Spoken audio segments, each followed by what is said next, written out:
No, it's okay. Don't be sorry about it. Don't be sorry. You should be sorry. Why would you flip me off? I did nothing to you but sit in my car. And then you flash a gun at me. Yo, you're crazy. And this is so crazy to me. This is exactly what white people be doing and then play victim.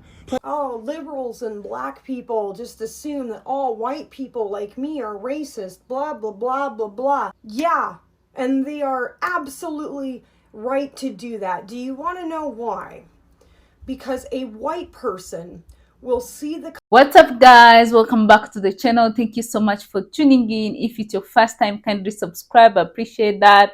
So guys, in today's episode, we are going to talk about how white people are losing it. They are so raged and they're so mad that they, at the end of the day, the black people now, they're standing up, fighting for themselves, fighting for their own rights. So they don't want anyone to disrespect them anymore. They're like, enough is enough. We know we are able, we are capable of doing more than even what you can do. So there's no way you are going to keep us feeling like nothing, like no one. So we know what we mean to this country. So this is enough. So that's what we'll be seeing in today's video. And of course, credit goes to the one of the videos. I will come back with more commentary. Hate minority groups. I just don't think that inequality is an issue. I just don't think it's wrong. I just don't think microaggressions exist, right? That's not racist. That's just how they frame their world, and that's comfortable for them. And if there's anything white people cannot give up, it's comfort. Do not make white people uncomfortable. Oh my God. Oh my God. And that goes for the left too. I personally have to work every single day to deconstruct systemic racism within myself, within the people around me, within the world that I exist in the context, right? And I have to be constantly thinking about that because racism is so deeply embedded in our society, in our psyches. But a lot of white people on the left don't feel the need to do that because they're doing their part.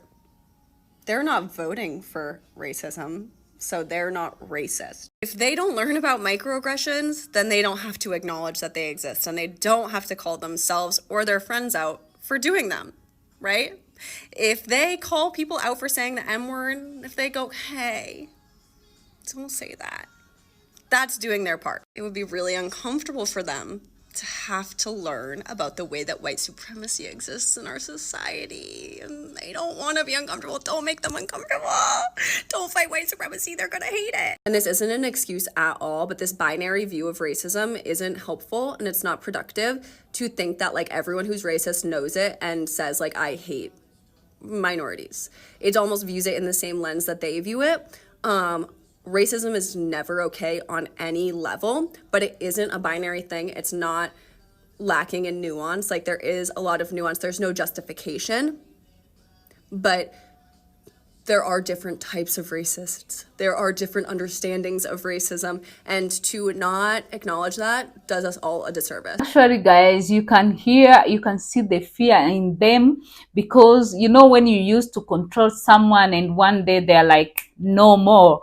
Of course, we get scared because they used to speak, to say something in black community, keep quiet, and they do whatever they say. And now they are seeing it's impossible. Of course, they are frustrated. They are not happy about it. Of course, if they can get the chance to take these good things about black people, of course they will take it, because at the end of the day we all know like they always want to control them, to make them their own slave, to make them believe like they can't do anything without them. And now black people, they are like becoming like they're like knowing what they are capable of. They are like knowing themselves that they can do even more than that. Now it scares them. Of course, it scares them. So I'm really happy to see this, and many people are enjoying this moment, of course. And you saw how when black people came together, they can do even the bigger things. So this is amazing to see. And of course, without forgetting, there's some white people who understand, who want them to be free if they really, really mean that. But of course, black people, they're like, no, we don't believe anyone. We will have to do our own things. We are not going back anymore. We are going to stand up and do our own things. So guys, we still have some more clips to see. Credit goes to the owner of those clips. I will come back with commentary and conclusion at the same time. In 2020, the publishing industry entered a moment of moral urgency about the persistent lack of racial and ethnic diversity among employees and authors. The industry is disproportionately white, and the canon of published books from trade publishers is overwhelmingly so. According to one analysis, 95% of American fiction books published between 1950 and 2018 were written by white people. While that analysis looks at a broad sweep of time, more recent figures indicate that both the publishing industry and the books it puts out remain disproportionately white.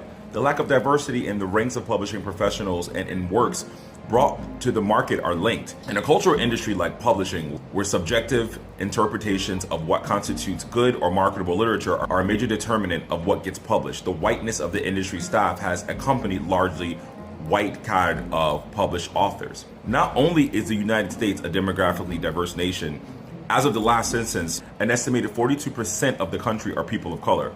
It also boasts a demographically diverse readership. The National Endowment for the Arts estimates that approximately a quarter of America's regular adult readers are people of color. No, it's okay. Don't be sorry about it. Don't be sorry. You should be sorry. Why would you flick me off? I did nothing to you but sit in my car.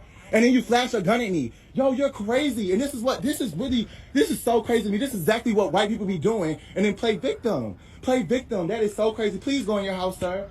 Please go in your house. Things are finna change for you. Don't ever do that. That is so crazy to you. That's so crazy. Go ahead. I know you're sorry. You're gonna be very sorry. Go ahead into your house.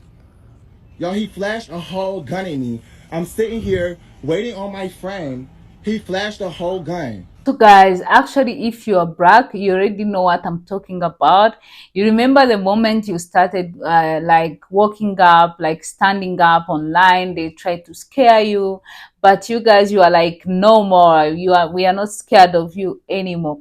And you guys, to show you how much these people, they don't even choose their own interest. Can you imagine they voted for this guy, even though they know like with him, they're going to lose everything, they're going to lose their farm and everything, but they kept like voting for him because they don't want a black lady to be a president. Can you imagine that kind of hatred? And now it's causing them, trust me, they are suffering, they're regretting it. And of course, this is what you choose because your hatred. You can't even imagine as a black lady to be the president. Of course, you don't want that. And now look where you were. Look what's happening. We saw many people losing their own business, the farm and everything. And of course, we see in this video the way this black lady say like, maybe when Trump was saying like this immigrant, they're stealing black people job, he meant maybe he want them to go back in the farm. But trust me, the black community, they are not going back. They are done with those kind of job. They say in this video like they are not going back. They can do whatever they want. And those farmers, they are finding out in really, really hard way. So I believe there is no way they can vote against their own interests like that. So they thought when the illegal immigrant left the US, the black people will go back to feed on those farms. And now the black people are not going. That's why they are going crazy. They are losing a lot of money. Because if you think about it, there's no way you can vote against your own employee unless you have another plan B. You get what I'm saying? So guys, you are watching this video right now. Let me know what you think about especially this business, these farmers like who are losing a lot of things. And what do you think when the orange guy was saying like they're stealing black people job? What do you think he meant? Try to connect it in your mind. Let us know what you think in a comment. We can continue discussion in a comment. I just want to thank you for the support, for subscribing. I really appreciate that. Keep subscribing to the channel, like, comment, and share. I'll see you next one. Bye.